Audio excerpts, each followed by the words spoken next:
네, 여러분들 안녕하세요. 시사타파의 심층분석 시작하도록 하겠습니다. 이재명 대통령이 귀국하시자마자 오늘 첫 주재 용산에서 수석 보좌관 회의를 했는데 와 진짜 디테일해요. 예산 잘 챙겨라. 산불 겨울에 예방해라. 복지 예산 잘 챙겨라. 겨울에 또 추운지 우리 저소득층들 잘 챙겨라. 방산 MOU 한 거 잘 챙겨라. 깨알듯이 아마 수석 보좌관 회의에서 이재명 대통령이 이렇게 하나하나 이렇게 탁탁탁 집으면서 하라고 하면 굉장히 힘들 거예요. 일하시는 분들은 아마 죽어날 것 같아요. 제가 보면. 그렇죠? 이렇게 순방 갔다 온 다음에 깨알 지시하면 일하시는 분들은 진짜 죽어날 것 같아요. 제가 보면. 대단한 것 같아요. 그 다음에 오늘 이재명 대통령께서 예산 처리 시한 넘기지 않았으면 좋겠다라고 하면서 야당이 즉 국힘당이 어떤 요구를 하면 웬만하면 들어줘라. 응? 그러니까 예산 처리를 그 시한 내에 통과시키려고 그러면 야당의 요구를 수용하는 것도 좋은 방법이다라고 하셨는데 이거는 여러분들 이재명 대통령이 정치권의 싸움에서 좀 벗어나려고 하시는 말씀이에요. 왜냐면 야당의 요구를 들어줄 만한 게 없어요. 그쵸? 이거는 진짜 이재명 대통령이 정무적 판단이 끝내주는 거예요. 지금 이재명 물러나라, 이재명 범죄자다라고 하면서 저 새끼들이 떠들지만 야당의 요구 들어줘라 라고 하면 대통령이 얼마나 크게 보입니까? 다만 저쪽에서 무리한 요구가 아니면 들어줘라. 그래서 이런 얘기를 달아요. 합리적 주장과 합리적으로 하는 주장들은 들어줘라. 근데 여러분들이 보시면 합리적으로 쟤네가 주장하는 게 있습니까? 응? 그러니까 대통령이 저렇게 어떻게 보면 야당의 요구도 잘 들어줘라. 이거는 진짜 정무적으로 대통령은 잘하는 거예요. 응? 그러니까 싸움은 민주당이 하면 되니까. 지금 이재명 대통령의 지지율이 한 58% 정도 나오고 있거든요. 그렇다고 한 3%, 61%에서 한 3% 정도 떨어졌다라고 저쪽에서 뭐 좋아할지 모르겠지만 국힘당의 지지율이 22%예요. 그러니까 중도층이 국힘당을 보지 않아요. 진짜로. 그래서 계속 국힘당은 어떤 반전의 모멘텀이 전혀 없습니다. 그 이유에 대해서는 이따가 국힘당은 내년 지방선거에 대패를 할 수밖에 없는 이유에 대해서 좀 말씀드릴게요. 그다음에 여러분들이 아마 오늘 뉴스에서 지금 이화영 전 평화부지사의 재판에서 검찰들이 집단 퇴정을 했는데 그거에 대해서 이재명 대통령께서 귀국하시자마자 감찰해라 라고 했잖아요. 지금 이화영 변호인단, 그 당시에 검찰과 맞선 이화영 전 평화부지사의 변호인단이 집단 퇴정 검사들을 법정 모욕, 직무유기로 고발을 했습니다. 여러분들 알다시피 검사들이 여러분들 법정에서 나가는 순간 그 재판이 이루어지지 않기 때문에 이건 직무유기예요. 이거는 대통령의 지시사항도 있고 해서 이거는 굉장히 검사들 이번에 제대로 한번 걸렸다라고 보시면 될 것 같고, 그 다음에 어제 누리호 발사가 여러분들 성공을 했죠. 이 누리호 발사가 성공을 하니까 우리 이재명 대통령께서는 가슴이 벅차올랐다. 우주개발 역사의 새로운 장이다. 이렇게 말씀하신 이유가 뭐냐면요. 누리호 발사나 지금 우리나라가 여러 가지 여태까지 어떤 뭐 민공위성 발사 이런 거 성공한 적이 있었죠. 이번에 왜 4차 발사가 의미가 있냐면요. 민간기업인 한화 에어로스페이스가 직접 총괄 제작을 맡았어요. 민간기업이 발사 제작부터 운용까지 전 과정에서 참여의 성공을 이끌어낸 거예요. 우리나라의 제작, 기획, 제작, 발사 모든 거를 과거에는 우리가 인공위성 하나 쏠려면 러시아 기술, 미국 기술, 어떤 발사만 우리나라에서 하는 거지 전부 해외의 어떤 기술진들이 들어와 갖고 발사를 했잖아요.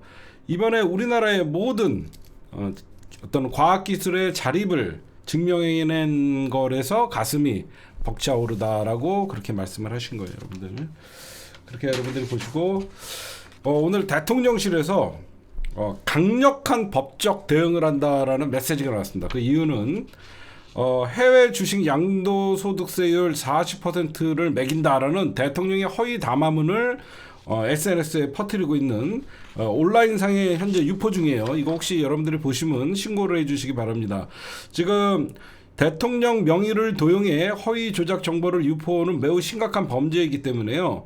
지금 온라인 커뮤니티에 어떻게 지금 이런 이재명 대통령이 만약에 담화문을 발표한 것까지 나오고 있냐면, 존경하는 국민 여러분 안녕하십니까? 대한민국 대통령 이재명입니다로 시작하는 대국민 담화문이 유포가 됐는데요. 해당 담화문은 해외 주식 양도소득세율을 현행 22%에서 40%로 상향 조정하고 해외 주식 보유자에 대해 연 1%의 주식 보유세를 신설한다는 내용이에요. 그러니까 이것들이 여태까지 이재명 정부나 민주당 정부를 깔 때 허건날이 세금 올린다 이걸로 해서 지금 주식도 어떻게 보면 그 주식 뭐죠? 그 투자세인가요? 그거 다 폐지했잖아요. 그래서 또다시 이런 가짜 뉴스로 이재명 대통령이 지금 뭐 해외 주식 투자하는 사람들이 되게 많지 않습니까? 이거 다 가짜 뉴스입니다, 여러분들. 이런 거 보시면요, 모두 신고해 주시기 바랍니다. 그렇게 보시면 될 것 같고, 금투세 폐지하고 다 했죠.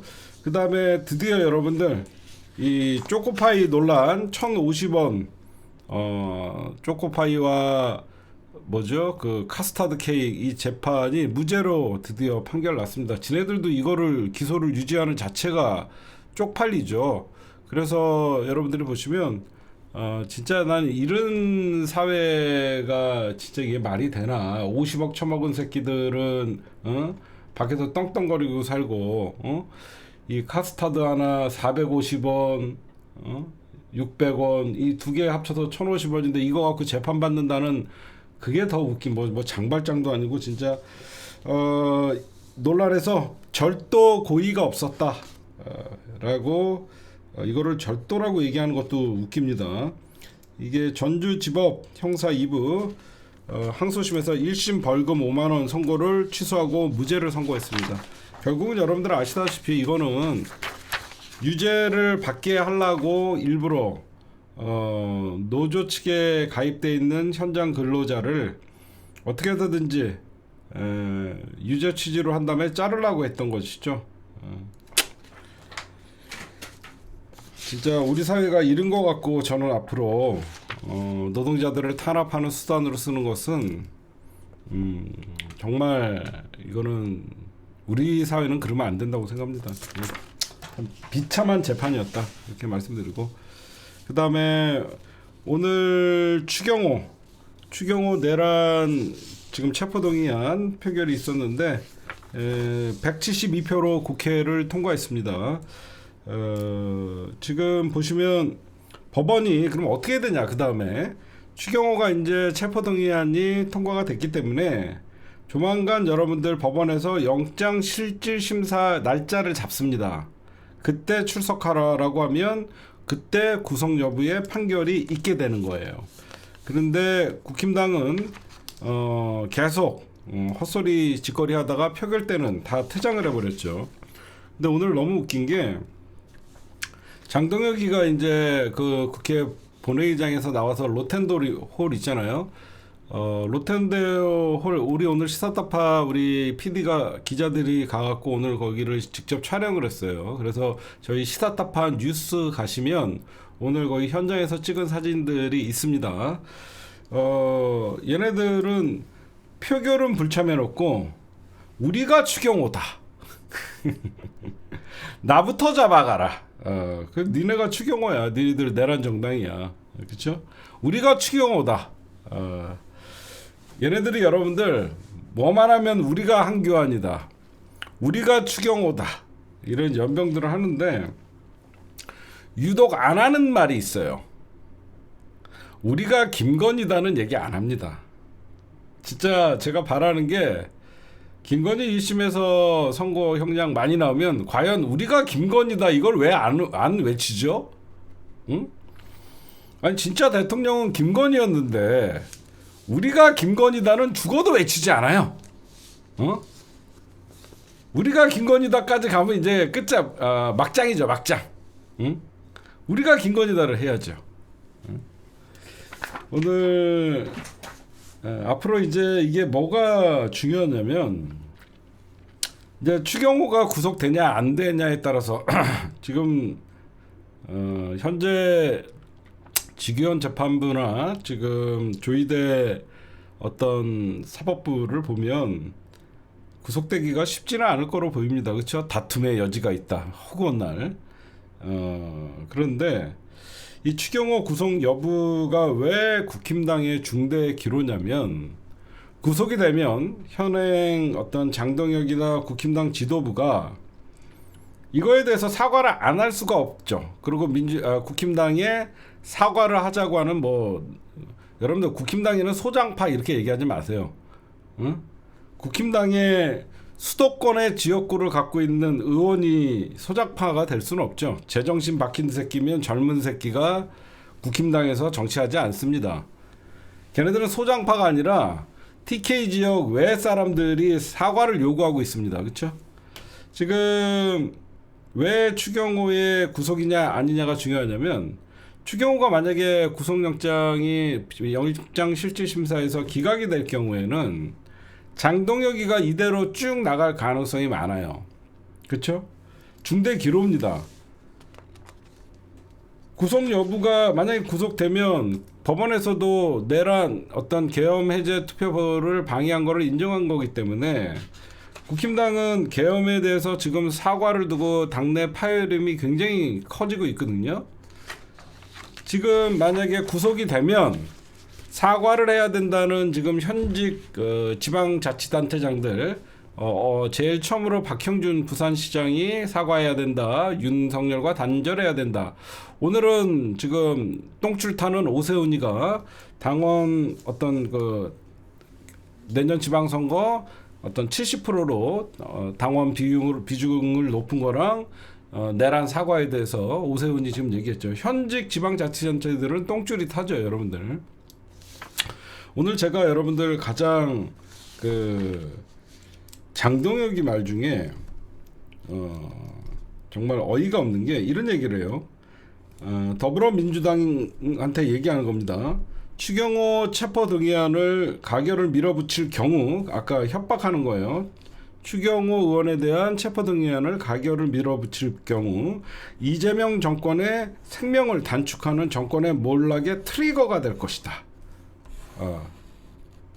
이거는 누가 봐도 추경호가 구속되면 내란 정당 프레임 그리고 정당 해산이 성큼 다가오는 것이고 만약에 기각이 될 경우에는 이재명 정부 그리고 지지층 결집 대여투쟁을 강화하려는 모습이 여러분들도 보이시죠. 근데 추경호가 갑자기 이런 얘기를 해요. 1979년 10월 4일 민주공화당 유신 정부에는 미국은 박정희 정권에 대한 지지를 철회해야 한다고 한 김영삼 당시 신민당 총재의 뉴욕타임즈 인터뷰를 문제 삼아 김영삼 총재의 국회의원직을 제명했다. 이 사건은 유신체제를 비판한 김 총재에 대한 정치 탄압으로 부마 항쟁의 도화선이 됐다. 이 얘기를 해요. 얘기는 맞아요. 역사적으로. 1979년에 박정희가 죽기 한 20일 전에 유신체제를 비판하면서 뉴욕타임즈와 인터뷰를 했고 그 인터뷰가 결국 부마항쟁의 도화선이 됐다. 이런 얘기를 합니다. 이거랑 추경호가 무슨 상관이냐고. 야 누가 보면 추경호가 민주투사냐? 응? 아니 추경호가 무슨 민주화 운동하다가 지금 의원 제명 체포동의안 갖는 줄 알아. 얘 그냥 내란 계엄령 해제 방해해갖고 지금 내란 특검에 의해서 끌려간 거야. 응? 아니 어쩌라는 거야. 난 장동혁이가 뜬금없이 아니 이게 YS 김영삼 대통령을 박정희가 유신체제에서 제명한 거랑 지금 추경호 체포동의안을 통과시킨 거랑 갑자기 뜬금없이 이걸 얘기해요. 야, 추경호가 무슨 민주투사냐? 누가 보면 내란청 계엄군 막아섰던 사람인 줄 알잖아. 착각하잖아.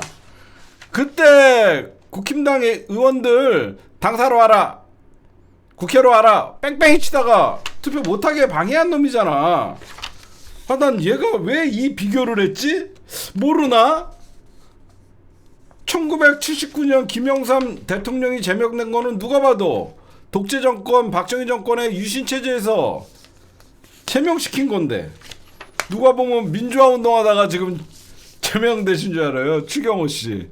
당신은 내란 정당의 원내대표였어요. 그것도 계엄령 해제를 방해한 역사에 길이길이 남을 추억적인 내란 공범입니다. 그런 말씀을 좀 드립니다. 그리고 여러분들, 오늘 좀 특이한 게 있어요. 이게 뭐가 있냐면, 제가 이제 국힘당도 지금 굉장히 지금 내용을 겪고 있는데, 그 김재섭이랑 좀 젊은 애들 있잖아요. 그 어떤 수도권 경기 서울의 지역구를 갖고 있는 김용태나 이 김재섭, 이런 애들이 계엄을 사과해야 된다라고 하면서 계속 연일 떠듭니다. 지금 얘네가 의미 있는 얘기를 해요. 우리라도 사과하겠다. 그건 무슨 말이냐면, 장동혁이는 사과를 할 수가 없어요. 장동혁의 지지 기반이 극우니까. 지금 김민수 최고위원이라고 하는 국힘당의 김민수 최고위원은 어떻게 보면 아스팔트의 전사를 국힘당 내부에 끌어들인 거예요. 그러다 보니까 국힘당 내부의 문제들을 아스팔트의 극우가 지금 감시를 하고 있는 거예요. 그래서 김민수가 어떤 놈이 지금 찬성했다, 어떤 놈이 반대했다 막 그러면서 사실상 김민수를 지지하는 극우 세력이 뒤에 있는 것이죠. 그러다 보니까 장동혁 같은 경우에도 극우들의 지지를 받아갖고 당대표 자리를 얻었고, 사실상 극우들마저 외면을 하면 사실 국힘당은 내년 지방선거를 앞두고 비대위 체제로 전환될 가능성이 굉장히 높겠죠. 그래서 장동혁이는 절대 내년 선거를 말아먹든 이기든 지방선거 자기가 치르겠다라는 거예요. 자기가 공천권 휘두르겠다는 겁니다. 그렇기 때문에 지금 이제 와서 윤석열 내란, 어떤 윤석열과 단절을 하거나 어떤 그 내란에 대해서 사과하는 순간, 가장 자기를 강력하게 지지했던 애들이 장동혁 물러나라, 우리가 속았다라는 소리가 나오면 국힘당은 최고위원들이 총사퇴를 하게 되면 지도부 붕괴가 되는 겁니다. 지금 민주당도 그런 어떤 흔들기의 조짐이 보이지만, 근데 김재섭과 어떤 김용태 이런 애들의 의미심장한 얘기가 뭐냐면, 우리라도 사과하겠다.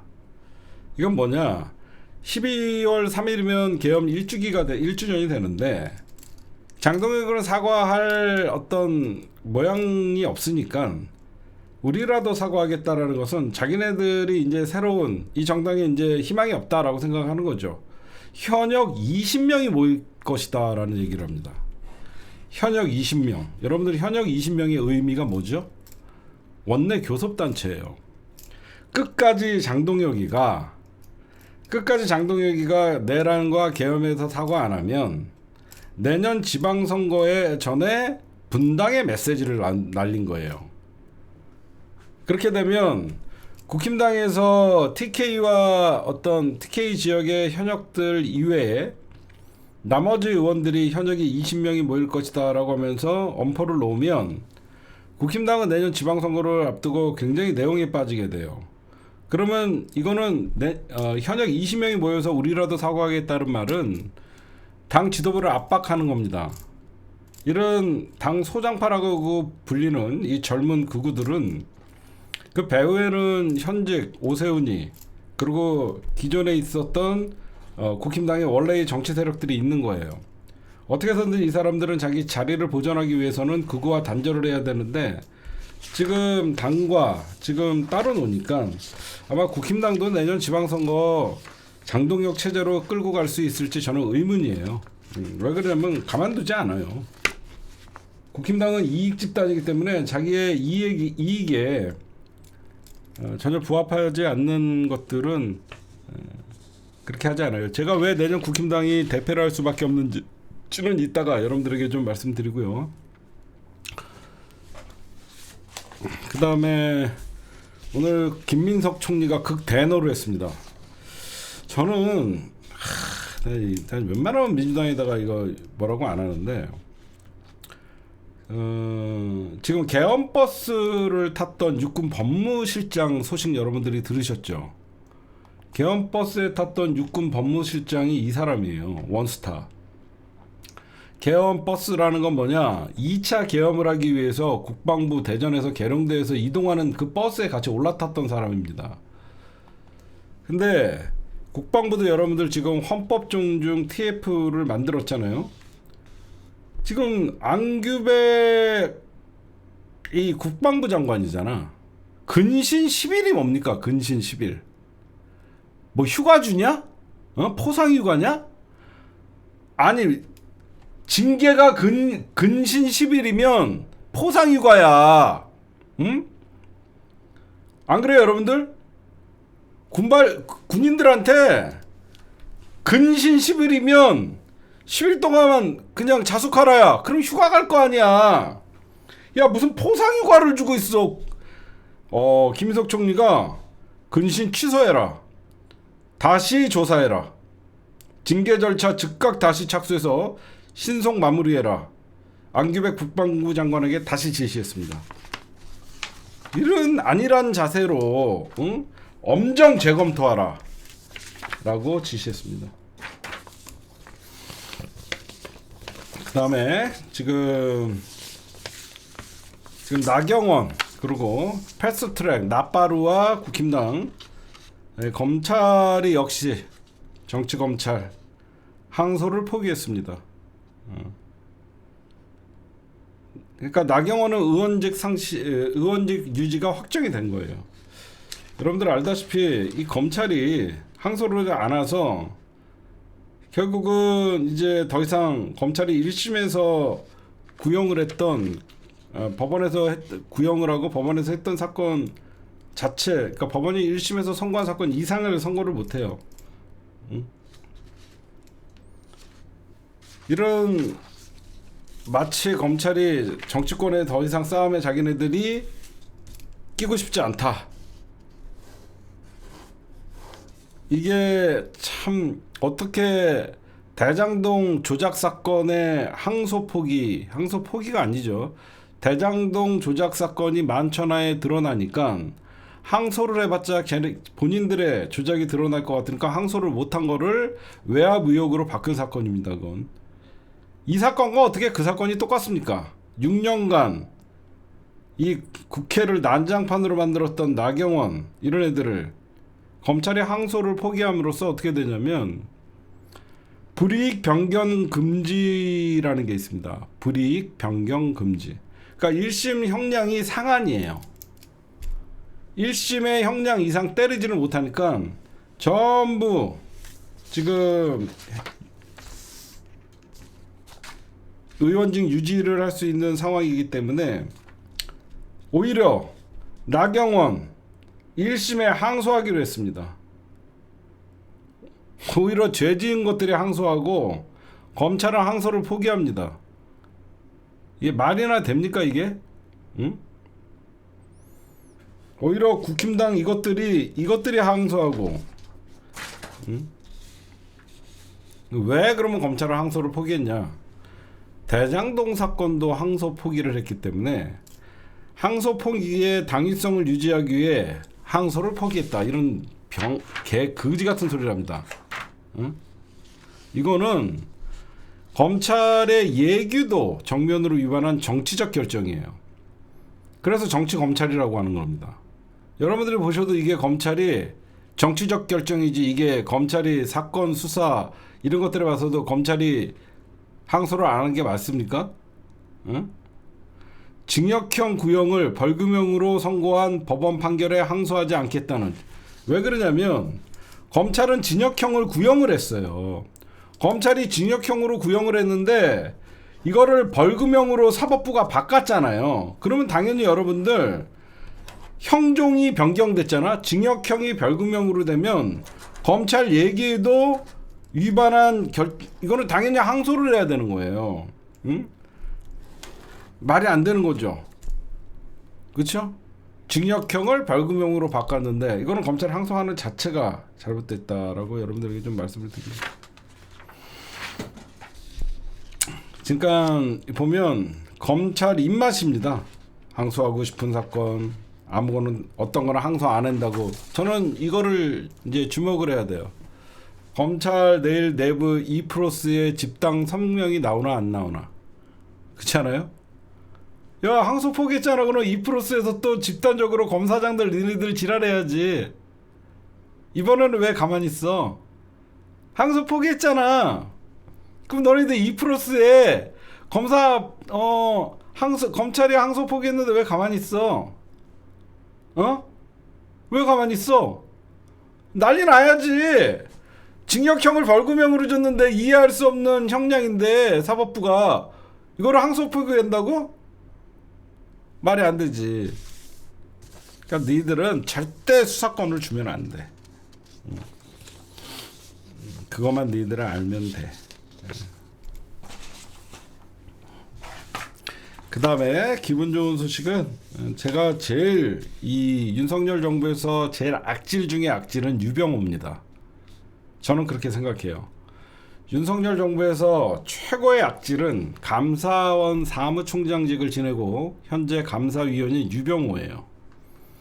얘는 극우를 넘어선, 저는 이놈은 정말 가만두면 안 된다고 생각을 해요.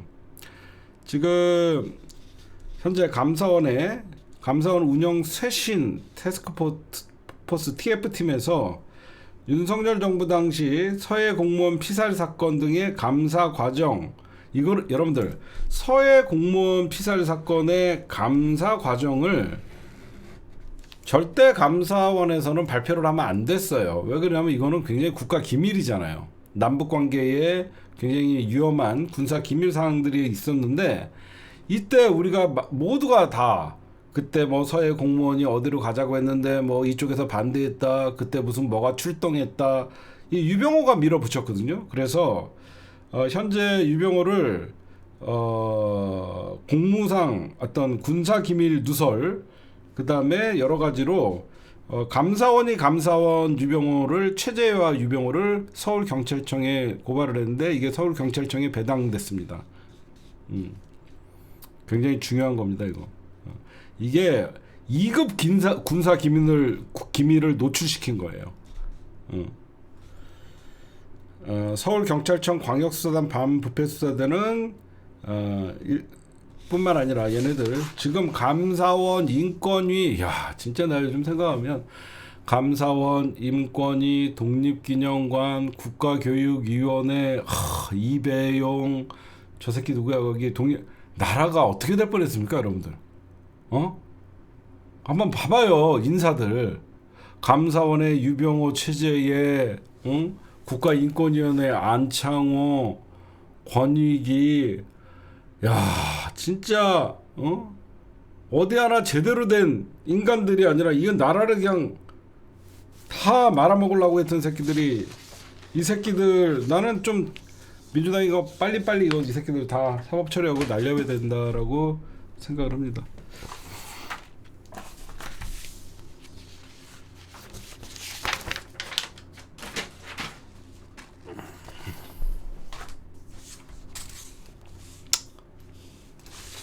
오늘 특검 얘기하고 지금 여러분들 김건희 오빠 김진우죠. 이 부부가 오늘 특검에 동시에 출석을 했어요. 왜 모자이크 해주는지 이해는 못하겠습니다. 둘이 이렇게 오늘은 출석을 했어요. 지금 특검에서는 계속 김진우는 증거인멸에 굉장히 위험성이 있다라고 얘기를 하는데, 지금 사법부에서 계속 지금 어떤 구속영장을 기각을 하고 있어요. 왜 김진우의 부인까지 왔냐면요, 증거인멸 때문에 왔어요. 특검이 지난 7월 달에 김건희 일가를 압수수색하는 과정에서 뭐 그 당시에 이배용의 금두꺼비가 나오고 뭐 당선 축하 카드, 경찰 간부 인사 명단, 이런 것들이 있었는데 분명히 없어졌죠. 특검이 그 당시에 영장 집행 내역 압수수색 범위에 포함되지 않아 갖고 경찰 명단 등을 확인하고 다음 영장을 발부받았고 갔더니 다 없어졌습니다. 그 다음에 해외 순방에서 착용했던 반클리프 아펠 목걸이, 그 다음에 김상민 전 부장의 그 그림, 이완 화백의 그림, 이게 다 김건희 김진우의 장모집에서 발견됐거든요. 그래서 특검이 김진우가 증거를 인멸을 하고 도주할 가능성이 높다라고 해서 11월 14일 날 구속영장을 청구했는데 11월 19일 날 법원이 제출된 자료로만은 도주할 염려가 보기 어렵다라고 기각을 했어요. 이걸 왜 그러면 막바지에 김건희랑 김건희 부인을 출석시켰냐? 특검이 마지막으로 얘네 영장 치려고 하는 거죠. 누가 봐도 얘네는 증거 인멸을 하고 있는데 법원이 영장을 거부했기 때문에 마지막으로 이 김건희 와이프까지 조사를 해서 영장을 치려고 한 거죠.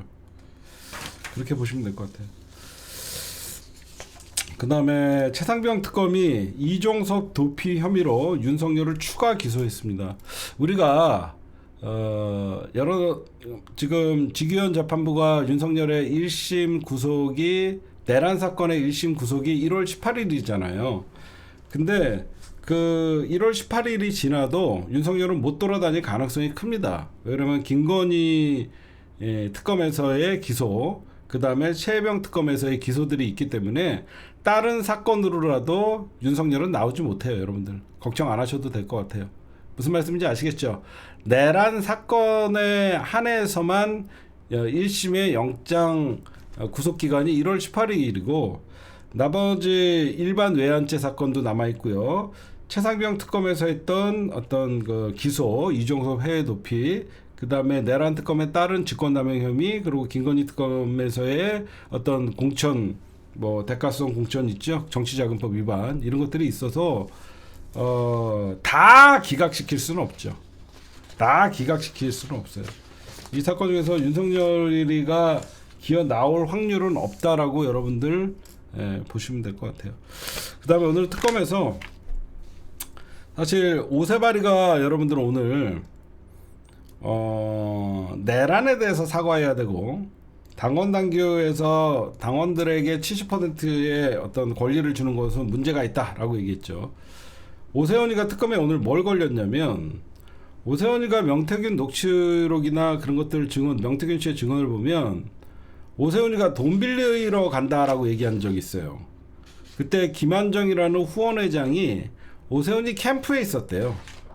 이 김한정이도 이제 슬슬 불기 시작합니다. 그날 오세훈이는 돈 빌리러 간다라고 얘기했는데 지금 오세훈이는 절대 부인하고 있었는데 지금 특검에서 오 시장이 김 씨에게 돈을 빌리러 갔다고 인정할 만한 그 당시에 오 시장이 김한정 씨한테 돈을 빌리러 간다는 게 마침 오세훈이 캠프에 김한정이 와 있었대요. 돈 들고 왔겠죠. 만나기로 이미 약속을 해갖고 김한정이가 오세훈이 캠프에 와 있고 오세훈이는 이미 얘기가 다 돼 있으니까 돈 빌리러 간다. 그거를 특검이 혐의를 잡았다는 겁니다, 여러분들. 그렇게 여러분들 보시면 될 것 같고. 네, 오늘의 주요 뉴스였습니다. 네, 여러분들 오늘 아마 가슴이 철렁하셨죠. 갑자기 장경태 더불어민주당 의원의 성추행 혐의가 갑자기 언론 기사에 뜹니다. 마침 오늘은 추경호의 체포동의안 투표가 있는 날이었어요. 이거는 이렇게 기사가 딱 터지면 나 안 했어요 라고 할 수밖에 없어요. 그렇죠? 봤더니 어제 서울 영등포 경찰서에 고소장이 접수됐다는 거예요. 그러니까 이거 이렇게 당하면 나는 안 했어요 라고 할 수밖에 없어요. 그러다 보니까 장경태 의원님이 강력하게 허위 무고로 대처하겠다. 이 내용을 알려드릴게요. 여러분들이 진실만 말씀드리겠습니다. 이게 저는 취재 많이 했어요. 언제 일이냐면 작년 2024년 10월 23일입니다. 10월 23일. 제가 취재한 거 다 말씀드릴게요. 작년 10월 23일 장경태 의원이 전화를 받아요. 누구에게 전화를 받냐? 이준석 의원실에 있는 남 비서에게 전화를 받아요. 통화했더니 형님 그러는 거예요. 이준석 의원의 비서와 장경태 의원님은 어떻게 알았냐? 이준석 의원실에 오기 전에 이 비서가 H 현대 계열의 회사를 다녔을 때, 그러니까 사회에서 알던 후배예요. 무슨 말씀인지 알겠죠? 사회에서 알던 후배가 제가 국회에 왔는데 한 번도 형님을 못 봤습니다. 오늘 우리 여의도에 어디에서 회식하고 있는데 얼굴 보고 싶습니다. 잠깐 좀 와주세요. 라고 이제 전화가 온 거예요. 그러니까 원래 정치권에서 안 게 아니라 원래 알던 후배가 국회 보좌관이 됐다라는 건 들었는데 이준석 의원실에 있다라는 거는 뭐 알고 있었는데 그 친구가 오라 그래서, 그러니까 의원들이 여러분들 메뚜기라고 해요. 점프 여기 갔다 여기 갔다 여기 갔다 이렇게 얼굴만 비추고 다니는 거예요. 그래서 이 자리를 갑니다. 이 자리가 어디냐? 여러분들 잘 그 고소인이 고소를 했다는 그 회식 자리로 이제 장경태 의원이 가요. 장경태 의원이 그 회식 자리를 딱 갔더니 여자 3명이 있어요. 그 남자가 1명 있어요. 그 남자가 장경태 의원의 후배였고 여자 3명은 누구냐? 이준석 의원실의 비서들이었던 거예요. 그러니까 이준석 의원실의 어떤 회식 자리였던 겁니다. 여자 3명이 이준석 의원실의 비서. 이준석은 없었어요.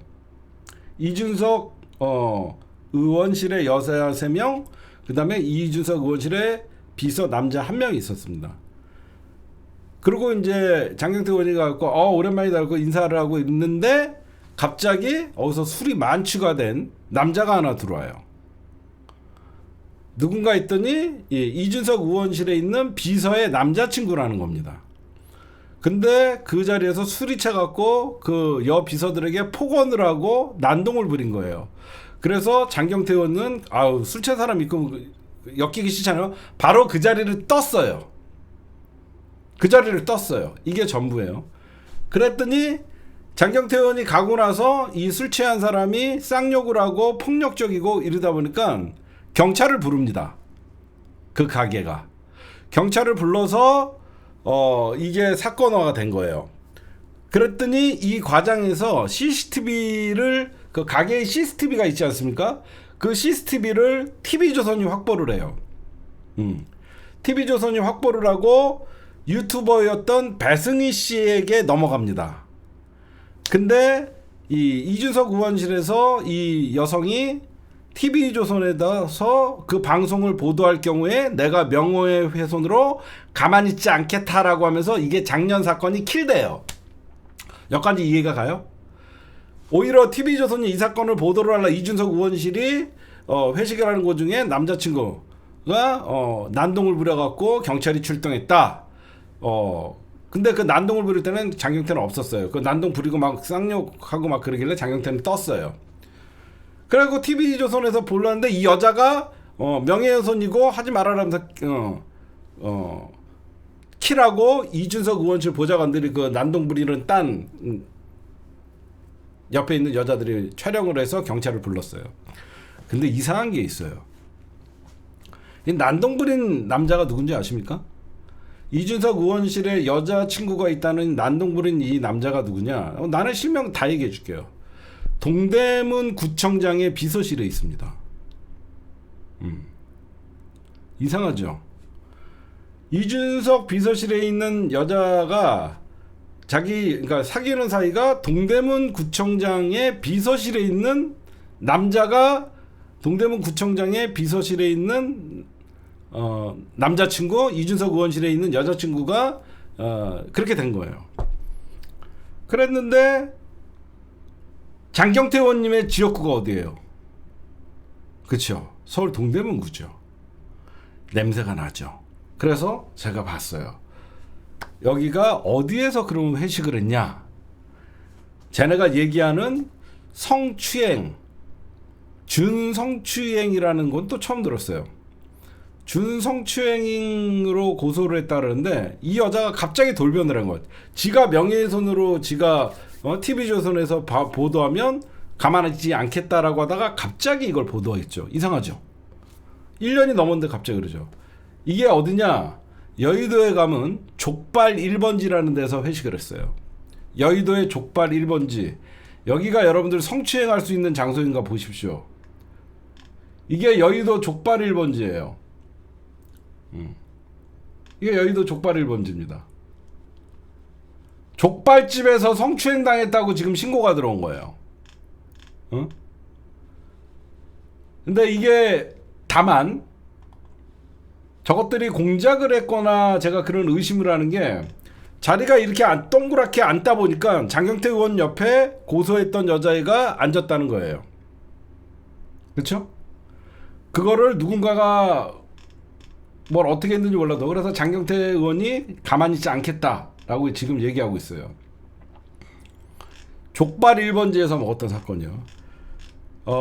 저는 여러분들 또 이거를 얘기하면 또 2차 가해니 뭐니 얘기할 수 있는데 저는 어디까지나 이 피해 여성이 진짜로 맞다 그러면 당연히 경찰에서 이제 조사를 하고 어떤 얘기가 나오겠죠. 근데 이상한 거예요.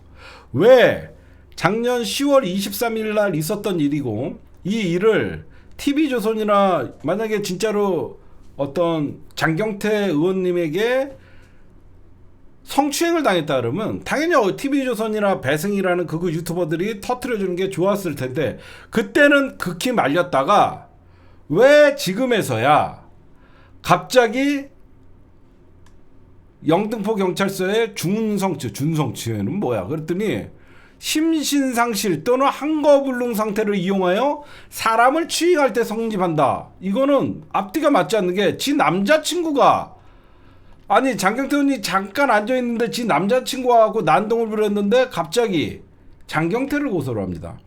그래서 내가 이상했어요. 왜 제가 이게 뭔가 공작의 냄새가 난다라고 얘기했냐면 얼마 전에 제가 이상한 기사를 하나 봐요. 여러분들 이준석 의원실에서 제가 이거 추리 잘하죠. 얼마 전에 여러분들 이준석 의원실에서 성비위 사건이 하나 터집니다. 기억하시는 분들 있어요?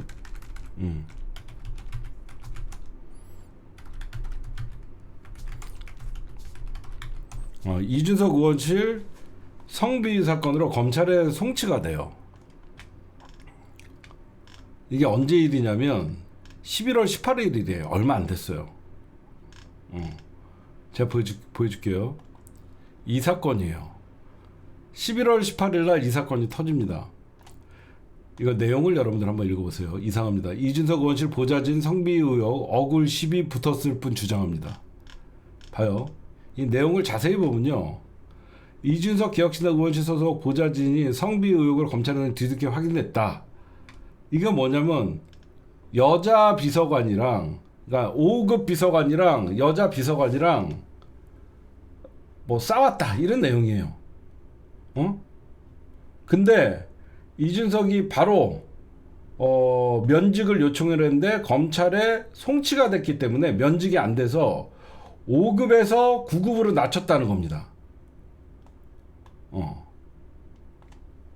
5급에서 9급으로 낮췄다는 거예요. 근데 제가 의심하는 게 뭐냐? 요때 문제가 있던 여성도 이준석 의원실에서 저 5급 비서관과 문제가 있던 여성이 저는 장경태 의원을 고소한 여성이라고 생각해요. 이게 무슨 말이냐면 저 사건이 여러분들 보시면 5급 비서관이었다라는 것은요 굉장히 좀 높은 자리예요. 4급은 거의 보좌관이라고 하고요. 5급 비서관을 선임 비서관이라고 해요.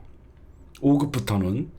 근데 5급이 9급으로 강등됐다 그러면 이 사람이 할 말이 없을까요? 응? 지금 여러분들 여의도 찌라시에서 뭐가 돌았냐면요. 조만간 이준석 의원실에서 뭐 하나가 터진다는 찌라시가 제가 저번 주부터 받았어요.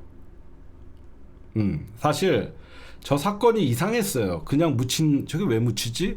그런데 지난주부터 이준석 의원실에서 뭔가 하나 터진다는 소리가 굉장히 많이 나왔어요. 근데 갑자기 이 해당 비서관은 이 의원실에 한 여성과 시비가 붙었다는 거야. 시비가 붙었는데 사건은 성비위 사건이야. 응? 말이 안 되잖아. 저 5급 비서관은 한 여성이랑 시비가 붙었을 뿐인데 억울한다고 하면 뭐죠? 앞으로 뭔가 추가 폭로한다는 거죠. 이 5급 비서관은 억울하다 그래서 뭐 추가 폭로의 가능성이 굉장히 많죠. 의원실에 여성과 시비가 붙었는데 성비위로 검찰에 송치됐다는 거죠. 근데 제가 볼 때는 확인을 좀 해봐야 되는 게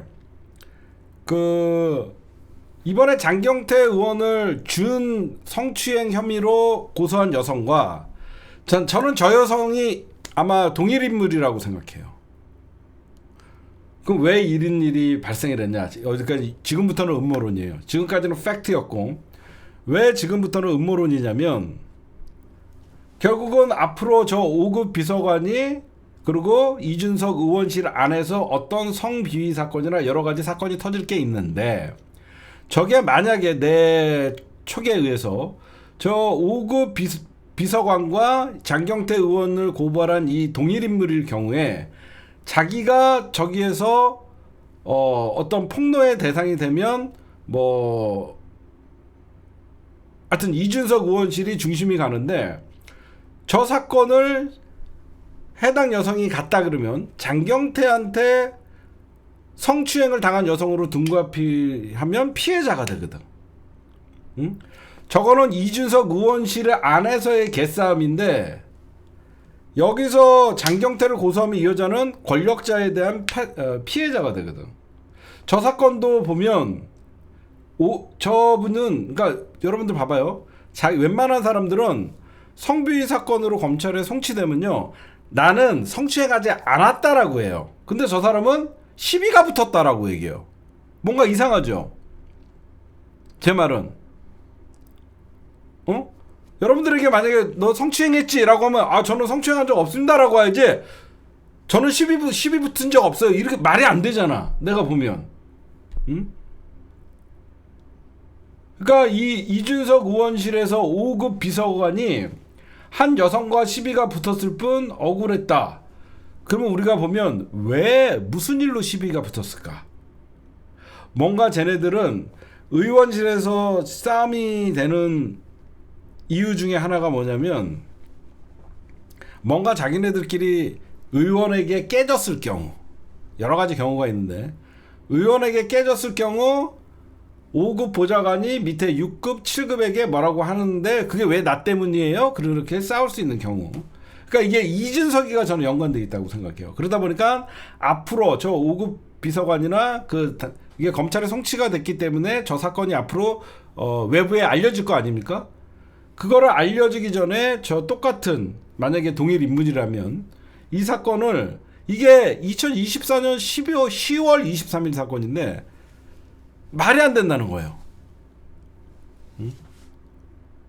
그래서 저는 저 인물과 이 인물이 동일 인물이고 결국은 이준석 의원의 성비위 사건을 장경태의 성비위 사건으로 둔갑시킨 사건이 아닌가 전 강하게 의심을 하고 여러분들 이게 2차 가해를 하려고 한 게 아니라 이준석 의원실에서 성비위 사건을 당한 저 여성 피의자가 결국은 또 다른 어떤 여러 가지 문제가 있다 보니까 이 사건을 장경태의 어떤 성추행 사건으로 또 고소를 함으로써 이준석 의원실의 사건이 아니라 장경태의 사건으로 바뀌지 않았나 저는 강한 의심이 들어요. 여러분들도 그런 생각 안 해요? 그럼 왜 이준석 같이 제가 왜 이준석 의원실이 배우라고 저는 생각을 하냐면 이준석이가 갈라치기 정치를 잘하거든요. 근데 지금 딱 보면 이 민주당이 지금 지지자들끼리 가장 지금 심하게 갈라져 있는 상황이에요.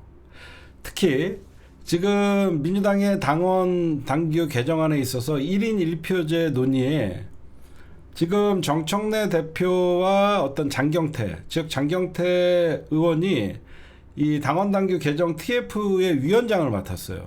위원장을 맡자마자 이 사건이 터집니다. 저는 더러운 민주당에 보이지 않는 권력과 기득권들과의 권력 싸움에 연관되지 않기를 바랍니다. 누군가는 민주당에 왜 그러냐면 이게 여러분들 잘 생각해봐요. 민주당의 이미지를 실추시키고 이게 점점 정청래 대표 체제를 기스를 내면 점점 당대표랑 쇄신 목소리가 나오고 그러면 비대위 체제로 전환될 수가 있거든요. 무슨 말씀인지 아시겠죠? 민주당 전체 이미지가 굉장히 타격을 입고 그런 타격 속에 정청래 비판을 목소리가 커지고 그러면 내년 지선 비대위 체제로 전환하자라고 하면서 누군가가 무리수를 둔 사건 같아요. 그래서 저는 장경태 의원한테 분명히 신속한 수사를 요구하라 그랬어요. 딴 게 아닙니다. 이런 거는 신속이 생명이에요. 이거는 경찰이나 이런 데서 질질 끌으면 안 돼요. 그리고 책임 있는 입장을 내야 돼요. 내가 어떤 책임이 있을 경우에 의원직을 걸겠다. 이런 얘기. 빠른 적절하게 무고죄로 고소를 대응하는 방법도 빨리 해야 됩니다. 그렇죠? 이거는 냄새가 풀풀 나는 거예요. 이럴 때 맨날 민주당이 당합니다. 대표적인 게 김남국이에요. 조국 전 장관이에요. 이런 걸 어설프게 나만 떳떳하면 되지 하면서 가만히 있으면요. 더 추문을 낳아서 의혹이 결국은 확신이 되는 이런 사태가 벌어져요. 그래서 저는 장경태 의원 정말로 본인이 이 허무맹랑한 이런 성추문 사건 여의도 족발 1번지에서 성추행했다라는 난 무슨 어디 카페도 아니고 조용히 둘이 있었던 것도 아니고 옆에 있는 사람들이 다 장경태 알아보는데 거기서 성추문했다라는 이게 전혀 이해가 가지 않습니다. 그래서 제가 어디서 회식했는지까지 알아봤어요. 그리고 CCTV가 분명히 있는데 안 그래요? 주변에 테이블 다 있고 다 장경태인지 알고 그런 자리에서 장경태가 성추문을 했다고? 말도 안 되죠. 안 그래요? 어디 노래방이나 이런 좀 밀폐된 공간이나 이러면 뭐 몰래 뭐 그럴 수도 있겠지만 이 1년 지난 이 사건을 느닷없이 성추행 사건으로 이 고발을 하고 돌변해버리는 이거는 뭔가 이거는 현재 민주당의 당내 상황 거기에 여의도의 찌라시에서 돌던 이준석 의원실의 성비위 사건 조만간 큰 거 터진다는 게 있었어요. 저게 여러분들 검찰에 송치됐다라고 끝났지만 억울한 사람이 있을 테고 누군가가 더 억울한 사람도 있을 수 있겠죠. 그러면 이준석 의원실에 나만 몰랐다라고 할 수는 없는 거 아닙니까? 여러분들 무슨 말씀인지 아시겠죠? 응? 이준석이 빠져나갔어요. 응? 이준석이는 마치 의원실에서 나랑 상관없이 사고가 나서 자기는 의원 면직 처리를 하려고 빠져나갔는데 저건 누가 봐도 여러분들 이준석 의원실에서도 뭔가 책임이 있는 행위가 나와야 돼요. 지금 그래서 5급 보좌관 제 말 이해가 가요? 이준석 의원실 5급 보좌관은 의원실 여 비서진과 시비가 붙었다 그랬는데 사건은 성비위로 올라갔단 말이에요. 이상하죠? 분명히 5급 부장관은 성비위가 아니라 자기는 시비를 붙었다라고 얘기를 하는데 성비위 사건으로 올라갔단 말이에요. 그럼 우리가 모르는 뭔가가 있는 거죠. 검찰에 송치됐다라는 것은 경찰에서 조사를 했더니 성적으로 무슨 사건이 벌어졌기 때문에 올라간 거죠.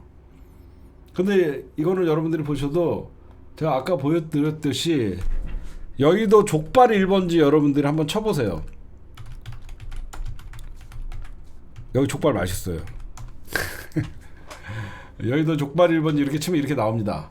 유명한 집이에요. 족발 맛있어요. 족발은 맛있는데 여기가 여러분들 아니 진짜 여러분 눈으로 봐도 여기가 여기 뭐 이렇게 맛집이에요 여기. 여기 이렇게 생긴 거예요. 족발 1번지. 여기가 은밀한 장소도 아니고, 장경태는 얼굴이 팔린 국회의원이고, 족발 맛있겠다 야. 여기에서 성추행을 했다라는 게 여러분들 이해가 가십니까? 그러니까 절대 여러분들 속지 마십시오. 제가 오늘 여러분들 핵심적인 거 몇 개 얘기해 줬죠. 이게 정리를 해드리면 이 사건은 갑자기 이번에 터진 게 아니라 2024년 10월 23일 날 이준석 의원실에 여성 보좌관 3명, 남성 비서관 1명이 여성 비서 3명, 남성 비서 1명이 4명에서 회식을 하고 있는데, 이 남성 비서가 장경태 의원과 사회에서 알던 후배이다 보니까 이 후배가 나 국회에 보좌관으로 들어왔는데 얼굴도 한 번도 못 봤다 하도 그러길래 잠깐 어디 있다가 그 근처에 있어서 들렸다가 갔는데, 갑자기 이준석 의원실에 여성 보좌관의 남자친구라는 애가 들어오더니 욕설을 하고 깽판을 부리고 난리 폭력적인 행동을 하니까 이준석 의원실에서 다른 여보좌관들이 영상 촬영을 하고 그 당시에 장경태 의원님은 있다가 바로 나가버렸고 그게 끝이에요. 그랬는데 희한하게 이준석 의원실에 있던 여보좌관의 남친의 직업이 동대문 구청장 비서실에 있습니다. 장경태 의원님의 지역구가 동대문이에요. 너무 우연의 일치인지 모르지만 누군가가 작업을 하려고 냄새가 나요. 그렇죠? 뭔가 냄새가 올려내요. 그래서 제가 이 사건은 끝까지 추적을 하고 일단은 제가 저거부터 좀 정보공개 청구를 좀 해볼까 합니다. 뭐냐, 이준석 의원실에 11월 18일 날 검찰로 송치된 사건에 정보공개 청구를 좀 해봐야 되겠어요. 해당 피의자는 시비가 붙었다고 했는데 무슨 내용이 있길래 성추행 사건으로 돼 있나. 지금 그러고 의문이 드는 게, 해당 가게의 CCTV를 TV조선과 이쪽에서 유튜버 배승희 등이 확보를 했는데, 그때는 이준석 의원실의 여성 비서관이 공개를 하지 할 경우에는 명예훼손으로 2차 가해로 고소하겠다고 하면서 펄펄 뛰던 애가 갑자기 11월 25일 날 영등포 경찰서로 피해자 준강제추행 고소 혐의로 고소를 하고, 이게 27일 언론에 보도가 되고 마침 오늘은 추경호의 체포동의안이 있는 날이에요. 뭔가 냄새가 나죠. 그렇죠? 뭔가 냄새는 나죠. 제가 이 족발집을 여러분들 다행히 좀 알아요. 제가 다행히 이 족발집을 좀 알아서 이 사건에 대해서 여러분들 아마 오늘 장경태 의원님 걱정하셨던 분들 많을 건데, 물론 지금 장경태 의원도 아직 경찰 조사 전이지만 본인이 당당하게 허위무고 강력하게 대처한다고 하니까 제가 취재한 바로는, 여러분들 제 말 들어봐도 저기가 무슨 성추행할 수 있는 장소도 아니고, 여러분들이 봐도 무슨 은밀한 카페에서 와인 마시거나 조용하고 어둠침침한 것도 아니고, 저런 장소에서 했다는 자체가 여러분들 이해가 가지 않죠. 이거는 현재 민주당을 흔들고 당 지도부와 민주당 세능을 흔들고 싶어하는 사람들도 있고, 그래서 제가 오늘 장소도 여러분들에게 공개해드렸고, 그 다음에 이 회식에 참석했던 사람들의 이준석 의원실 여비서 3명, 남자 1명, 그리고 동대문 구청에서 일하는 남자 비서까지 제가 다 여러분들에게 알려드린 거예요. 제가 내일 더 취재해서 여러분들에게 다시는 이런 정치 공작을 하지 못하도록, 물론 경찰 조사에서 이제 저기 뭐 무혐의 판단을 받고 해야 되지만 이런 것들은 아까도 말씀드렸듯이 시간을 오래 끌면요 아무리 나중에 무혐의 받아도요 그냥 사람들에게는 장경태 성추행이 남는 거예요. 빨리 장경태 의원도 신속하게 조사를 진행하자라고 하고 그리고 반드시 허위 무고로 고소한 당사자들 반드시 고소해야 됩니다. 이게 과거의 정치 검찰들 같지 않고 다행히 우리가 정권을 잡고 있기 때문에 조작 수사나 이런 것들을 할 가능성은 낮기 때문에 장경태 의원은 이런 허위 무고에 대해서 강력하게 대처를 해야 된다. 그렇게 여러분들에게 좀 말씀을 드리고 싶습니다.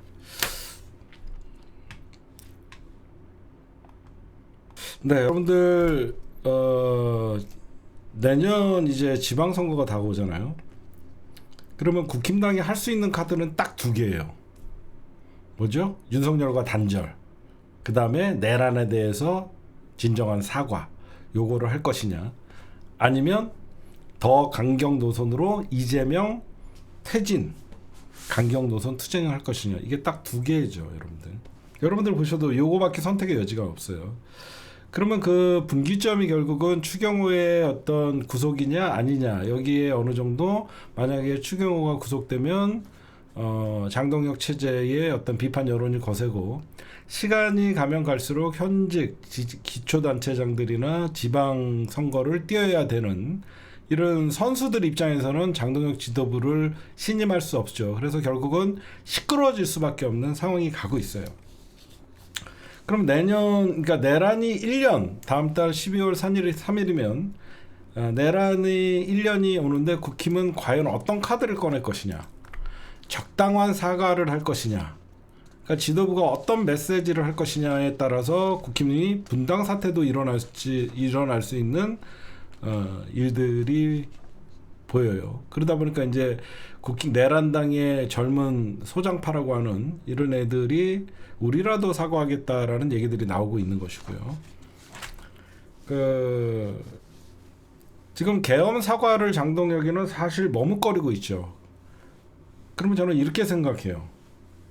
사과를, 그러니까 윤석열과의 절연을 안 하는 거냐 못 하는 거냐. 저는 못 하는 거라고 생각해요. 분명히 해야 되는 건 장동혁이도 알아요. 근데 왜 못하냐? 자기의 지지층이 극우니까. 결국은 취임 100일 맞는 장동혁이는 결국은 윤 어게인 세력들의 지지를 받고 전환길이나 어떤 그 정광훈 세력들에게 지지를 받아갖고 당대표가 됐기 때문에 사과를 하게 되면 이 아스팔트, 이 극우들과의 싸움이 돼버립니다. 그러면 한동훈 배신자, 장동혁도 배신자가 돼요.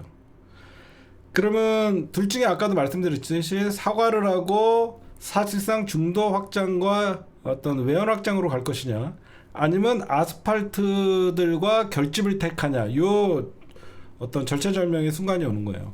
제가 볼 때는 후자라고 생각해요. 지금 현직 의원들 입장에서는 급할 게 없죠. 지방선거 자기랑 무관하니까. 그리고 대부분 현재 국힘당의 의원들의 베이스가 PK에 지금 쏠려 있기 때문에 굳이, 그러다 보니까 장동혁의 메시지가 계속 당내에 어떤 사과를 요구하고 윤석열과 절연을 요구하는 사람들에게 맞서서 어떤 아스팔트 세력들이 오히려 부끄럽냐라고 얘기를 하고 있습니다. 오히려 조롱을 하고 있죠. 지금 나경원도 여러분들 100번이라도 사과해야 된다고 이제 태도를 바꿔요. 나경원마저도. 왜? 나경원이 내년 서울시장 나가야 되거든. 왜? 오세훈이가 사실상 특검의 수사를 받는 대상이다 보니까 당내 경선에서 오세훈이가 나올 수 없는 상황이 가니까. 지금 쟤네들이 왜 그러면 100점 100패를 하냐? 길게 얘기 안 할게요. 선거는 여러분들, 제가 왜 민주당이 내년에 유리한지 이렇게 얘기했죠. 지금 민주당과 국힘당의 지지율을 봤을 때 원래 내란이 없었을 경우에는 엎치락뒤치락 하죠. 속상하지만 우리나라가 현실이 그래요. 민주당이 뭐 47%, 국힘당이 뭐 44%막 그래갖고 왔다 갔다 하고 막 그러잖아. 근데 지금 어때요? 민주당이 국힘당이 어떤 정당 지지율만 봐도 더블 스코어를 가고 있고, 여기에 집권 여당의 프리미엄이 뭐냐면 대통령의 지지율이 포함 안 됐다고 제가 계속 얘기했잖아요. 집권 초기에는 대통령의 지지율이 곧 내년 지방선거, 그러니까 그 다음 선거에 어떤 유불리가 가장 확정돼요. 그런 개 같은 윤석열이도 당선되자마자 6월달에 5월달에 당선 취임하고 6월달에 지방선거 했을 때는 윤석열 시너지 효과로 국힘당이 대승을 했잖아요. 근데 나라를 망쳐놨던 것을 이재명 대통령께서 지금 살려놓다 보니까 국힘당과 민주당의 정당 지지율도 더블 스코어지만 민주당의 지지율보다 대통령의 지지율이 거의 10% 이상 높아요. 그러면 이재명 대통령의 지지율은 플러스 알파가 되는 거죠. 그렇죠? 근데 선거에서는 대통령 지지율까지 이게 포함시키지는 않잖아요. 단순히 정당 지지율만 비교하면 10%밖에 차이 안 나? 그럼 만만하게 보이겠네? 아니에요. 플러스 대통령의 지지율이에요. 왜 그러냐? 장동혁의 저런 어떤 정당 운영이나 12.3 내란에 대해서 사과 없고 아스팔트 극우들과의 더 강력한 결집을 할 경우에는 선거는 프레임 싸움이라고 얘기하죠. 제가 여러분들에게 계속 얘기하잖아. 선거는 프레임 싸움이다. 그렇죠? 그 다음에 추세다 얘기하면 이 선거가 이렇게 됩니다. 이재명이 싫은 사람, 윤석열이 싫은 사람, 이 선거가 되는 거예요. 그럼 누가 이길까요? 여러분들 이제 딱 와닿으세요? 이 선거가 계속 이렇게 가면 윤석열 싫은 사람은 민주당을 찍게 되고 국힘당 싫은, 그러니까 윤석열 싫은 사람은 민주당을 찍게 되고 이재명 대통령 싫은 사람은 국힘당에 투표를 하겠죠. 그러니까 이 싸움으로 가면 국힘당은 100점 100패야. 지금은 대통령이 6개월 정도밖에 안 되는 국민들에게 굉장한 윤석열 정부와 다른 소통과 기대와 민생과 어떤 그 안보, 외교 엄청난 국민들의 지지를 받고 있잖아요. 제 말 이해가 가십니까? 쟤네들은 여러분들 보시면 현실적으로 윤석열과 단절하지 못하고 윤 어게인 아스팔트 세력들과 계속 손을 잡고 이재명 정부를 비판을 하게 되면 그러니까 중도가 계속 이탈을 하는 거예요. 사람들은 이 내란이라는 사건에 대해서 뭐 10년 전의 일도 아니고 아직도 재판이 진행 중이고 12월 3일이면 돌아오는 내란의 1주년이란 말이에요. 사람들 기억 속에는 우리가 몰랐던 사실 내란에 대해서 모르고 넘어간 사람도 많습니다. 갑자기 10시 40분 정도에 계엄령을 선포하고 거의 몇 시간 정도 만에 이게 해제가 됐기 때문에 그날 술을 한잔하거나 뉴스를 보지 않았던 많은 사람들 아니면 일찍 취침에 들었던 사람들은 내란이 있었는지도 몰라요. 그 다음날 뉴스를 통해서 알았단 말이에요. 그런데 특검이 출범을 하고 나서 김건희가 대한민국의 대통령 노릇을 했었다는 희귀한 어떤 진실들이 발견되고 윤석열이가 그날 어떤 짓거리를 했고 전쟁을 일으키려고 그랬고 이게 굉장히 큰 거거든요.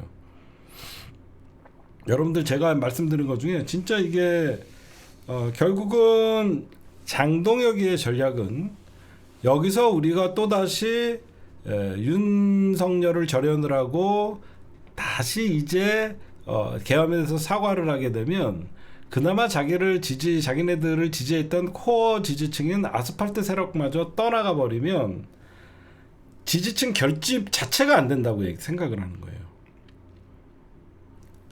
민주당과 국힘당이 결국 내년 지방선거를 하게 되면요. 어떤 지지층이 결집해서 선거에 투표를 하냐의 싸움이에요. 대통령 선거는요. 전국 선거이기 때문에 대통령은 그래서 여러분들 대통령 선거랑 여러분들 국회의원 선거 그다음에 이런 지방 선거가 뭐가 다르냐면요. 첫째로 지방 선거를 이길 때는 지지층이 결집돼야 돼요. 전국 선거, 대통령 선거는 이재명 대통령이 아무리 좌측에 있어도 왜 여러분들 우클릭하고 나는 중도 보수다라고 얘기하는지 아시겠죠? 전국을 상대로 한 표라도 얻어야 되니까. 근데 여러분들 소규모 구의원 선거, 시의원 선거는 그 구에서만 내가 지지층만 결집시켜갖고 확실하게 이기면 되는 선거예요. 그렇게 하다 보니까 인물론보다는 정당론이 더 가는 것이고, 정당론보다는 현재 집권 여당의 대통령의 평가가 중요한 거예요. 무슨 말씀인지 아시겠죠? 그렇잖아요. 국회의원 선거도 여러분들은 사실 서울시장 선거 이런 선거는 서울 지지층의 결집이 먼저 가장 중요한 거예요. 그러고 나서 서울의 어떤 다른 지역을 공략하고 이런 선거 전략이 가는 거예요. 우리가 여러분들 지난 대선에서도 그랬죠. 이재명 대통령에 너무 우클릭하는 거 아니냐 이렇게 우려하시는 분들도 있었어요. 그건 어쩔 수 없는 거예요. 내가 TK, PK에서도 이런 발언을 해서 10표, 100표, 1000표만 더 얻더라도 그게 결국은 0점 몇이 올라가는 거거든요. 그러면 여러분들이 보시면 똑같은 지지층 결집을 한다고 쳐도 플러스 그 다음에 쌓으면 뭐죠? 중도라는 표가 있는 거예요. 중도라는 표. 그 중도라는 표가 굉장히 결국은 선거의 당락을 좌우하죠. 그 지역에서도 자기의 정치색을 드러내지 않는 사람들. 지금 중도에서는 거의 60대 20 정도 되는 것 같아요. 아무 정당도 지지하지 않는다가 한 20-30% 되고, 민주당을 지지한다가 50%가 넘어가요. 국힘당을 지지한다가 중도에서 20%도 안 됩니다. 그러면 이미 선거는 끝난 거예요. 그렇죠? 이게 선거 공식이 이래요. 이렇게 선거를 치러요. 그러면 국힘당은 이렇게 가면 왜 대패를 할 수밖에 없고 예정된 패배로 가냐면, 이미 윤석열 때 보궐선거에서 나타났어요. 보궐선거에서 내란을 일으켜 놓고도 부산, 그 당시에 여러분들 기억나세요? 부산시 교육감 선거랑 어디 선거할 때 전환길이가 마이크 잡고 극우들이 설쳤는데도 완전 게임도 안 되게 민주당이랑 진보가 이겼죠. 이미 한번 극우랑 손잡고 전환길이가 내려가서 막 부산시 교육감 선거에 등장해갖고 마이크 잡고 떠들고 막 그래도 상대도 안 되게 진보가 이깁니다. 서울시 교육감 선거도 그렇고. 그러면 이미 저쪽 지지층이라고 하는 민주당 지지층과 저쪽 지지층은 지금 확연히 여러분들 규모에서부터 다르다는 거예요. 제가 말씀드리고 싶은 것은, 민주당은 내란 청산과 이재명 정부의 성공을 위해서 민주당의 코어 지지층 30%는 흔들리지 않아요. 근데 저쪽은 이미 흔들렸어요. 지지층이라고 얘기하는 애들은 정상적인 국힘당을 지지했던 사람들은 한동훈을 지지하던가 아니면 다 이탈을 해갖고, 현재 장동혁이가 믿고 있는 지지층이라는 것은 일부 극우를 얘기하는 거예요. 제 말 이해하십니까? 장동혁의 착각은 극우를 자기 편으로 만드는 게 지지층 결집이라고 하는 그 착각을 하는 거예요. 그러면 극우를 자기 편으로 만들 경우에 지지층 결집이 일어나는 게 아니라 국힘당의 보수적인 생각을 갖고 있던 지지층들을 이탈시키는 효과가 있는 거예요. 그렇죠? 극우 아스팔스 전사들을 국힘당의 중심으로 끌어들이는 순간 국힘당을 그래도 민주당보다 지지했던 사람들이 전부 이탈을 하는 겁니다. 사실상 극우를 껴안고 오랫동안 국힘당을 지지했던 사람들이 빠져나가는 거죠. 근데 민주당은 다르죠. 민주당은 싸워도 우리가 지지고 볶고 싸우는 것 같아도 선거 때만큼은 국힘당은 안 된다라는 의식을 갖고 있는 코어 지지층이 확고하게 있다는 거예요. 지금. 그래서 이 선거는 결국은 장동혁 같이 계엄의 사과를 안 하고 결국은 내란의 반성이었고, 김민수 같은 애들이 국힘당 지도부에서 연일 망언을 쏟아내면 결국은 이 선거가 윤석열과 절연을 했냐 못했냐 이 싸움이 되는 거예요. 프레임이. 그러면 윤석열 싫은 사람은 아직도 저기는 윤석열을 외치고 있어? 그러면 그런 사람들이 일반 중도도 그렇고 국힘당을 과거에 지지했던 사람들도 지지를 철회하는 거예요. 그럼 어떻게 되냐? 윤석열 싫은 사람들은 민주당을 선택을 하는 것이고, 이재명 대통령 싫은 사람들은 국힘당을 선택을 하는 건 선거가 되는 거예요. 이재명 싫은 사람들 모여! 라고 하면 일부 10% 20%가 모이겠죠. 윤석열 싫은 사람들 모여! 그러면 50-60%가 모이는 거예요. 그러면 선거가 이미 끝난 거예요. 제 말 맞죠? 그렇죠? 지금 쟤네들은 윤 어게인 아직도 전환 못하고 있으면 그래놓고 이재명 대통령을 지금 까고 있단 말이에요. 그러니까 상식적으로 이 시기에 윤석열을 단절을 하고 새로운 보수 그리고 공격을 하나의 목소리로 이재명을 공격을 해야 되는데 저쪽은 아직도 한동훈 배신자, 한동훈 공격하면 내전을 치르고 있으면서 민주당과 싸우려고 하니까 명분도 없고 그러니까 사실 그 국힘당이 그 민주당을 비판할 명분이 없죠. 지네가 나라를 이 지경으로 만들어놨는데 사람들은 그건 다 알거든요. 그러니까 지금 내년 지방선거가 결국은 이 절연하지 못한 윤석열 때문에 윤석열 싫은 사람 대 이재명 싫은 사람 이 프레임으로 가게 되면 결국은 중도 보수를 버리고 아스팔트 극우와 손을 잡는 게 지지층 결집이 아니라 오히려 지지층의 이 두터운 그러니까 국힘당의 콘크리트 지지율이라고 했던 그 30%는 이미 붕괴가 됐어요. 왜 그러냐면 저쪽은 윤 어게인이라는 목소리를 외치지만 대구에서도 김건희는 진짜 싫어하거든. 응? 근데 사람들은 점점 윤 어게인, 유견 어게인 하지만 점점 세상에 드러나는 것은 실제로 대통령은 김건희였다라는 게 더 드러나고 있기 때문에 윤석열을 외칠수록 김건희가 부각돼요. 사람들이 바보가 아니잖아요. 그 다음에 민주당 얘기 좀 할게요. 민주당 정청래 대표 체제에서 결국은 여러분들 제가 어제 분석을 하면서 이 더민주 전국혁신회의가 왜 이 말도 안 되는 어깃장을 놓고 이 연병을 하나 했습니다. 지구당 만들어 달라고 하는 거예요. 지구당 만들어 달라고 하는 겁니다. 저는 뭐 지구당 만드는 건 나쁘지 않다고 생각해요. 근데 사실 정치 개혁의 하나로 지구당을 폐쇄를 시켰던 건데 지금 더민주 전국혁신회의가 대표적인 그 세력이 원외예요. 원외였습니다. 원외. 그렇죠? 지금 현재 정치법상 원외에는 중앙당에서 지원을 못하게 돼 있어요. 지구당도 없앴고. 근데 지금 지구당 그러니까 1인 1표제 보완책으로 지구당 부활을 얘기하고 있는 거예요. 그러면 각 지역의 원외위원장 중심으로 더민주 전국혁신회의가 만들어지지 않았습니까? 그럼 자기네들도 이제 지구당의 사무실이 생기는 것이고 중앙당의 지원을 받는 거예요. 제가 딱 보니까 이것들 그러다 보니까 정청래 대표가 한 발짝 물러서 갖고 지구당 부활을 검토하겠다. 이렇게 얘기하고 다만 1인 1표제는 절대 양보 못한다. 다음 달 5일날 의결하겠다라고 얘기를 하는 거예요. 제가 이 얘기를 하니까 여러분들 딱 맞죠? 얘네가 결국은 시도당 위원장, 지역위원장, 배지가 없는 원외위원장 얘네들이 결국은 지구당 부활을 시키려고 하는 겁니다.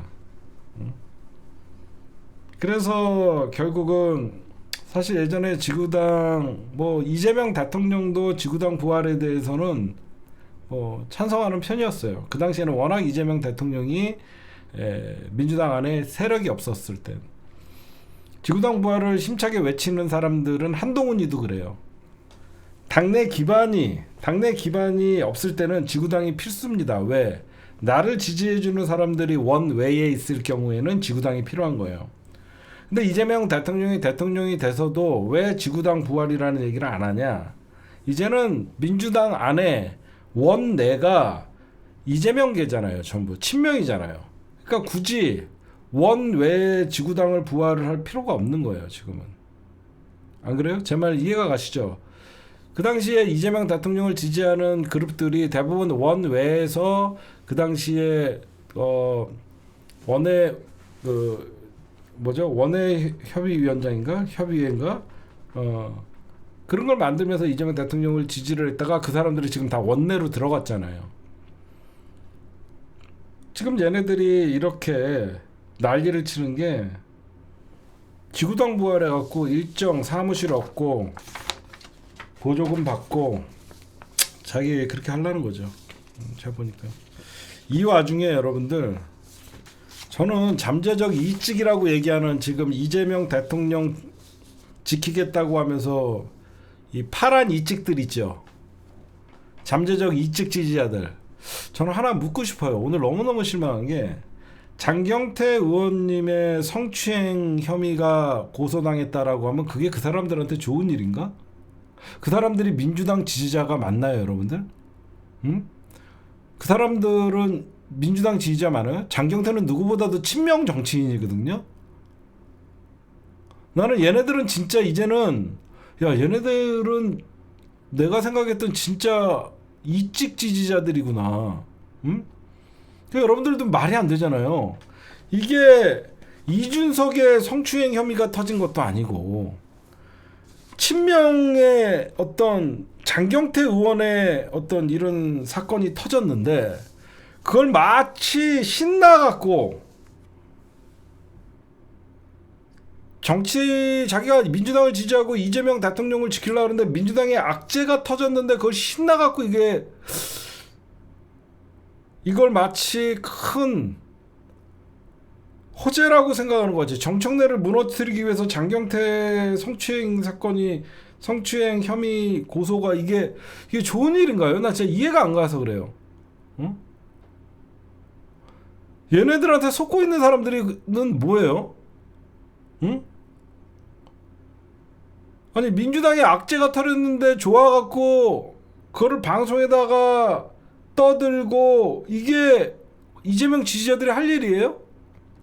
자기네들이 아무리 정청래가 싫고 박찬대를 밀었던 자기네가 밀었던 게 안 됐다 그래갖고 정청래를 이런 식으로 하는 게 이게 민주당 지지자가 맞나요? 이해가 안 가서 그래요.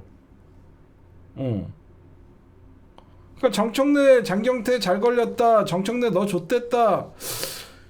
이런 말을 들으면서 이재명을 응원하는 거기 시청자들이 모여갖고 이게 바른 일인가요?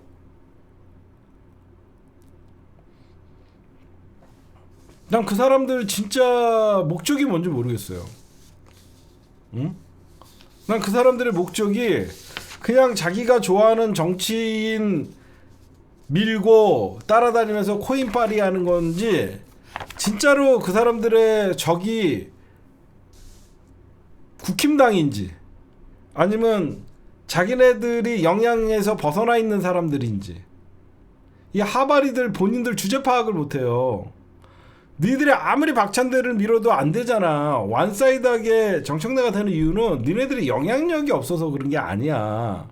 내가 니들 좀 자존심을 한번 살려줄게. 니들이 영향력이 없거나 구독자가 없어갖고 정청래 대 박찬대의 싸움에서 박찬대가 원사이드하게 진 게 아니라 니들이 민주 당내 선거를 대하는 자세가 잘못된 거야. 내가 하고 싶은 얘기는 정청래 박찬대 의원님 둘 다 민주당의 소중한 자산이고 좋은 사람들인데 니들은 박찬대를 지지한다는 이유만으로 정청래를 수박몰이를 했다라는 거야.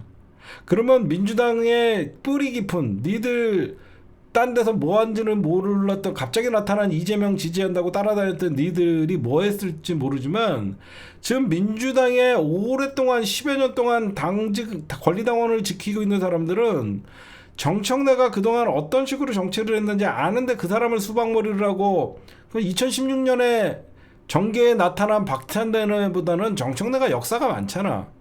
응? 박찬대 2016년에 민주당에 들어왔잖아. 응? 영입인사로. 응? 그러니까 제가 얘기할 순간 본인들의 영향력이 없어서 정청래가 이긴 게 아니라 진짜 민주당 지지자들이 볼 때는 정말 오히려 당신 같은 사람들 때문에 스트레스를 받는 거예요. 앞에다가는 이재명만 지킨다. 하는 짓은 국힘당 하는 짓과 똑같고 그래서 잠재적 이직 소리를 듣는 거예요. 응? 정신들 차리세요. 응? 바른 길로 가세요. 바른 길로. 갑자기 구독자가 좀 10만 20만 막 늘어나고 사람들이 왜 방송을 1000명 2000명 봐주고 후원금이 막 쏟아진다 그래갖고 더 어그로를 끌고 더 이슈를 하려고 그러면 거기서 무리수를 두는 거예요. 제가 어떻게 보면 민주당 정치 쪽 선배로서 얘기해주면 정도를 가세요. 정도를. 우리의 적이 국힘당이지 우리의 적이 정청래입니까? 응? 정도를 가다 보면 사람들이 그 사람의 진정성을 알아주는 것이고, 그러다 보면 우리 민주당 이재명 대통령의 성공을 위해서는 민주당을 지켜야지. 민주당 지금 하는 짓들이 민주당 좀 먹고 있는 짓이잖아요. 응?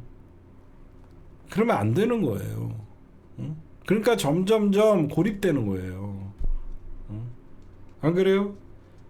어디 가서 이재명 대통령 지지자라는 얘기도 하지 마세요.